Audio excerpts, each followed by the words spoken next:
Hi everyone, welcome to Bim Can Cook channel. Today I will be making French dip sandwich. I'll be using the slow cooker today.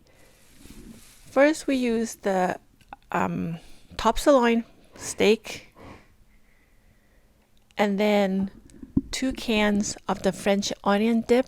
So we just put the French onions and the beef in the slow cooker. Okay, 2 cans of those. So that will save a lot of time, but if you want to use the fresh onions, that would be fine too. And then a can of beef broth.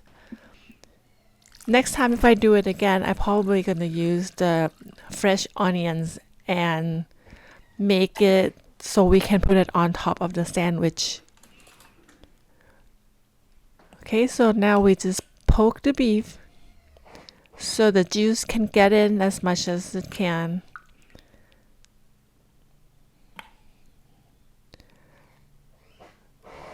That's pretty easy to do, but it just take a long time because you have to set the slow cooker under low heat for at least 8 hours.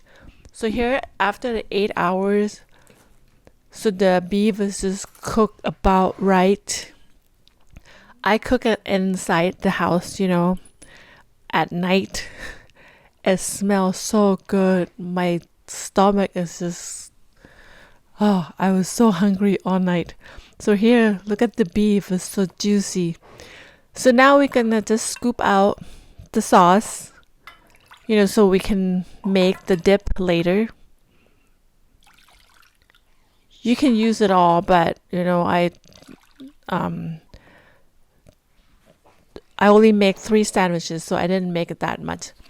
So now let's do the beef. So we just have to shred the beef into little pieces. Look at it. It's so juicy and tender. It's just come right out of it. It smells so awesome. So good. Look how tender it is. It's just pulled right out. So yeah, just keep pulling it out into little pieces. And just put it aside for now, and we're gonna make the dipping sauce next. Dipping sauce is really easy. What you have to do is just keep it on high heat, keep it boil until you have only half of the juice left. That's all you have to do. Just let it boil. So now let's assemble the sandwich. I use hoagie roll on this one. And if you want, you can, put a butter on it first. But I didn't do that. So let's put beef on it as much as you want. And then I put 2 slices of the provolone cheese. And then I'll put this in the oven at 350 degrees Fahrenheit for about 15 to 20 minutes or until the cheese is melt. That's all you have to do. The only long time is to prep the beef. Other than that, it's really easy. So I hope you liked the video, and please subscribe and click like and share, and we'll see you again. Thank you.